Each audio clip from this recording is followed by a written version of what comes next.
Je lis 1 Roi 18, 30 au 41. 1 Roi chapitre 18. 1 Roi chapitre 18. Vous y êtes?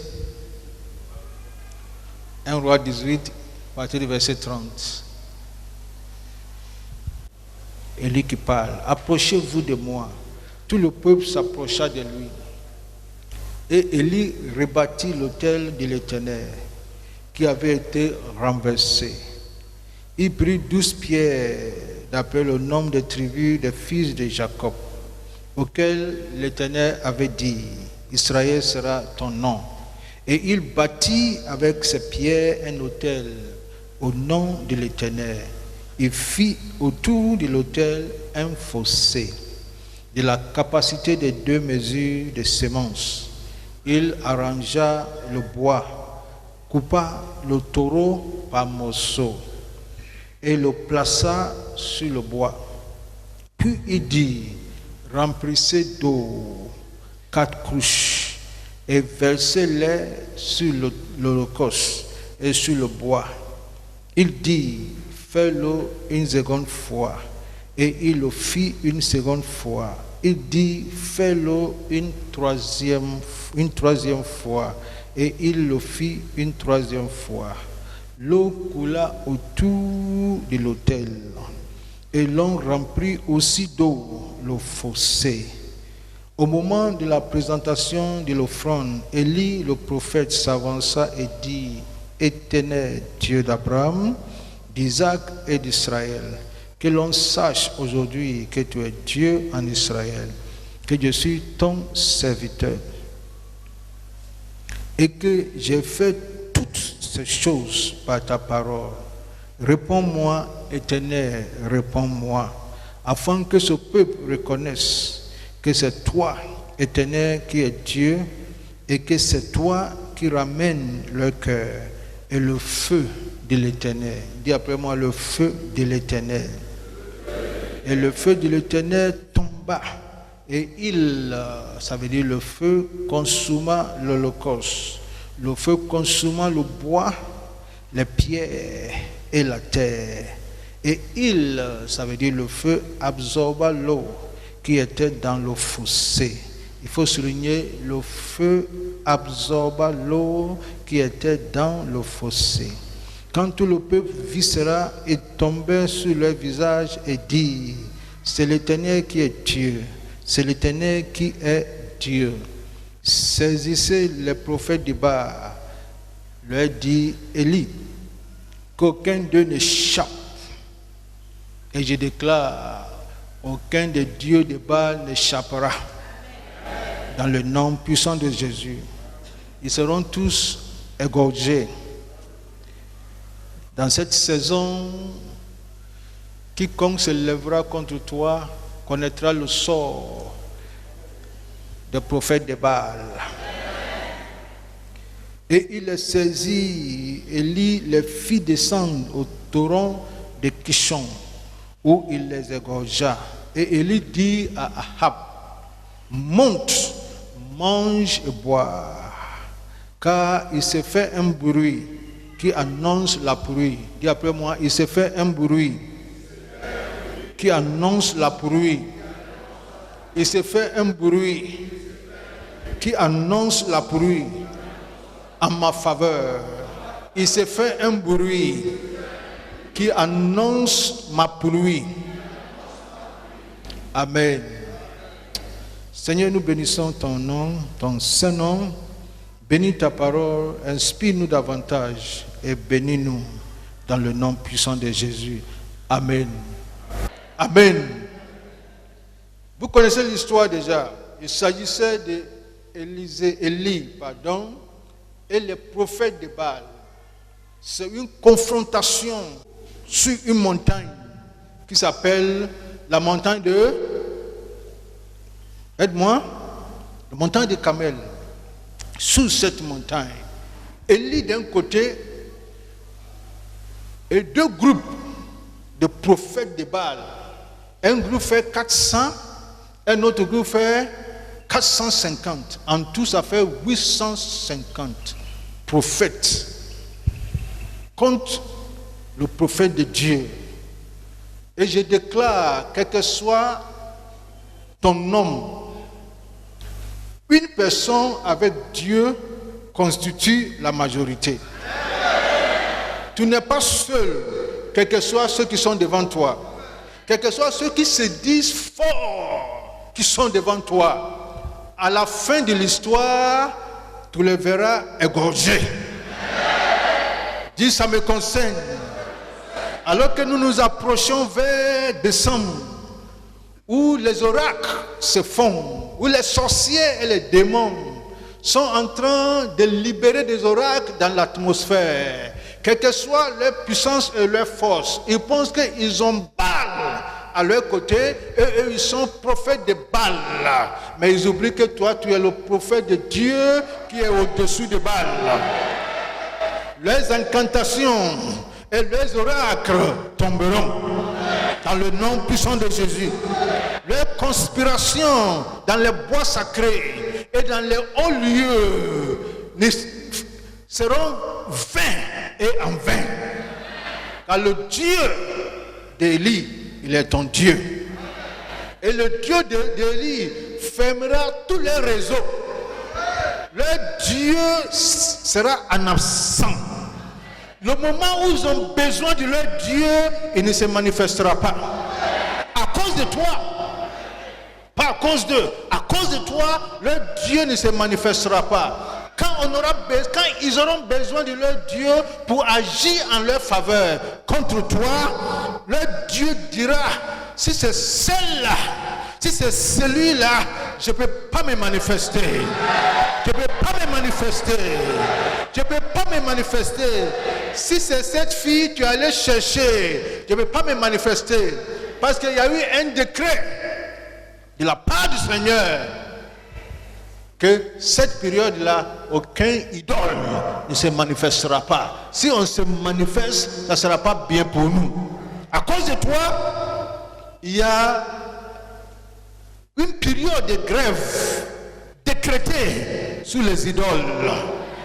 Oh, dis-moi Amen. Ils ne peuvent pas se manifester. Ils vont prier. Ils vont faire toutes les gymnastiques. Les réseaux seront embrouillés. Ça ne marchera pas. Ils vont composer tous les numéros nécessaires. Mais Baal est en vacances. Lève la main et dis, Baal est en vacances. Je mets Baal en vacances. Dans le nom puissant de Jésus. Dès que tu rentres au village, lève la main et dis, Baal, n'oublie pas que tu es en vacances. Dans le nom puissant de Jésus. Qu'est-ce qui est inhabituel dans cette affaire? Voici ce que Élie a dit. Et je veux que tu notes. Élie dit, Élie a refait l'autel, c'est très important. Il a refait l'autel de Dieu qui était démoli. Il a refait l'autel. C'est important, il faut refaire l'autel. Dis à ton frère, refais l'autel. C'est ce que nous sommes en train de faire, refaire l'autel. Tu ne peux pas faire un sacrifice sur un autel fragilisé. Tu ne peux pas faire un sacrifice sur un autel affaibli. Élie a refait l'autel. Et il a refait l'autel avec des pierres, 12 pierres, qui représentent les 12 tribus d'Israël.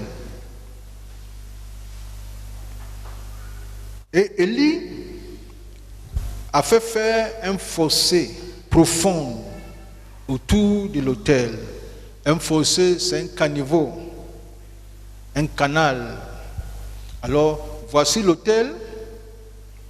Admettons que la chaire ou le pupitre représente l'autel. Élie a fait faire un fossé, un caniveau, un canal, un grand trou autour de l'autel. C'est comme des réserves. On va mettre l'eau sur l'autel, mais on veut que l'eau là se dirige vers le fossé. Nous allons voir qu'est-ce que Élie est en train de faire. Et Élie, après avoir reconstitué l'autel, refait l'autel, reconstruit l'autel, Élie dit aux enfants d'Israël, mettez de l'eau, remplis d'eau 4 cruches. Dans notre contexte, on dira 4 seaux d'eau. Et Élie lui a dit, versez sur l'autel. Et tu es d'accord avec moi qu'on ne verse pas l'eau sur l'autel, on verse du sang sur l'autel. Mais Élie dit, verse l'eau sur l'autel. Ils ont versé 4 seaux d'eau. Élie dit, fais une deuxième fois. Ils ont mis encore 4 seaux d'eau. Ça fait 8 seaux d'eau. Élie dit, ce n'est pas suffisant. Mets encore 4 seaux d'eau et ça fait 12 couches d'eau en tout. Et l'eau qui court, qui passe par l'autel, se positionne dans l'eau fossé. Il ne faut pas oublier ça. L'eau coula autour de l'autel et l'eau remplit aussi d'eau. L'eau remplit aussi le fossé. Il convient de rappeler que c'était une saison de sécheresse. Il n'y avait pas de pluie pendant 3 ans et demi. L'atmosphère était sèche et aride. Dans la période d'aridité, les cieux deviennent aussi lourds que les reins, que les bronzes. Et la terre devient aussi sèche que le fer. Écoute ce que la Bible dit en Deutéronome 28. Je veux que tout le monde soit là. Deutéronome 28, 23 et 24. Deutéronome 28, 23 et 24. Les cieux qui sont sur ta tête seront d'arrêt. Et la terre qui est sous toi, sera de fer. Voici ce qui se passe dans la saison de sécheresse, dans la saison d'aridité. La Bible dit en Deutéronome que les cieux seront des reins et la terre sera de fer. L'Éternel te donnera, au lieu de la pluie qu'il faut à la terre, il te donnera, on y va ensemble, de la poussière et de la poudre qui descendra sur toi. Lève la main et dis, ça ne me concerne pas. Jusqu'à ce que tu sois détruit. Dis, ça ne me concerne pas.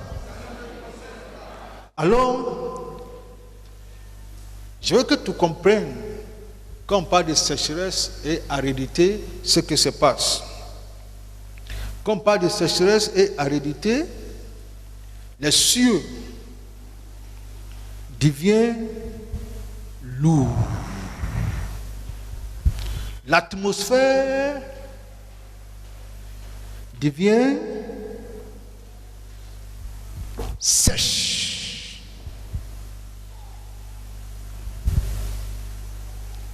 Et dans la saison d'aridité, au lieu de la pluie, c'est plutôt la poussière et la poudre qui couvrent le ciel. Ça veut dire à la place des nuages, c'est la poussière. Et ce nuage de poussière ou ce nuage de poudre dessèche tout. Ce nuage dessèche l'atmosphère et la rend aride, stérile et dévastée. Si tu es familier à 1 Roi chapitre 17, lorsque Élie a décrété une saison sans pluie, ça veut dire une saison de sécheresse, il allait se cacher quelque part. Et la Bible dit, il y avait de l'eau, du torrent, et les corbeaux qui venaient vers lui 2 fois par jour. Mais la Bible dit, à cause de la sécheresse, 1 Roi 17, le verset 7, mais il arriva qu'au bout de quelques temps seulement, le torrent fut à sec. Parce qu'il n'y avait pas eu de pluie au pays. Comme il n'y avait pas eu de pluie, le torrent, dit la Bible, qui reçoit l'eau de la pluie, est devenu sec. L'atmosphère est devenue sèche et desséchée. Le soleil qui frappe là, c'est un soleil qui brûle. Tout est stérile, aride et dévasté. Dans une telle saison, l'élément le plus important, l'élément le plus précieux, qui est l'élément rare, c'est de l'eau. Ce qu'il faut savoir, c'est de l'eau. Et on va faire un sacrifice. L'homme de Dieu, Élie le prophète, qui connaît le cœur de Dieu, qui sait qu'en ce moment précis, on n'a pas besoin d'un taureau. Si les prophètes de Baal offrent un taureau, nous on ne va pas offrir la même chose. Ça sera une offrande ordinaire. Nous allons faire une offrande inhabituelle. Dis après moi, offrande inhabituelle. Nous allons faire offrande inhabituelle. Offrande que nous n'avons jamais fait. Élie dit, fais venir de l'eau. Mettez 4 seaux d'eau sur l'autel. C'est ce qu'ils ont fait. Tu vois, si tu lis la Bible sans révélation ou bien sans explication, tu ne vas pas comprendre. Parce que chez nous ici, l'eau n'est pas rare. L'eau est un élément commun. Mais 3 ans et demi, près de 4 ans, sans la pluie, où toutes les rivières sont en train de sécher et dessécher, où est-ce qu'on va avoir de l'eau? Les puits, il n'y a pas d'eau en bas qui nous donne de l'eau, parce que la terre est sèche et desséchée, l'atmosphère est desséchée, est aride, la terre est dévastée. Pour avoir de l'eau pour boire, c'est un miracle. C'est contre ce background. Et Élie est sorti, le prophète, cherche-moi 4 seaux d'eau. Sont fait venir de l'eau. Si tu lis ce passage, c'est intéressant. Tout ce que Élie a dit a été respecté.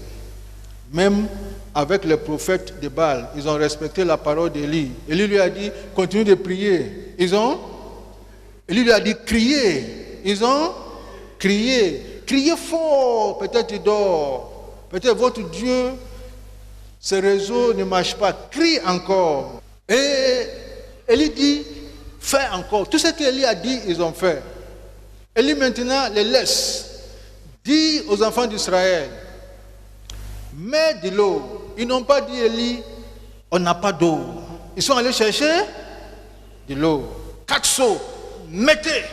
Ils ont mis. Élie dit, ça ne suffit pas, mettez encore 4 seaux. Ils sont allés chercher. Élie dit encore, mettez 4 seaux d'eau. Ils ont fait. Élie a tourné vers Dieu. Ce qu'il a dit à Dieu de faire, Dieu aussi a fait. Ma prière est que Dieu te donne une influence. Que Dieu te donne une influence. Que tes ennemis même t'écoutent. Que tes ennemis même pensent que ta parole sera leur source d'espoir. Parce qu'ils ont fait, ça ne marche pas. Tu leur dis fais ça et ils font. Que Dieu te donne une influence. Que Dieu fasse en sorte que tes paroles deviennent lourdes. Même que tes paroles qui touchent le ciel soient entendues par le ciel. Que Dieu, que les anges, que les démons respectent ta parole. Oh, lève la main et dis, ça me concerne. Ils ont fait.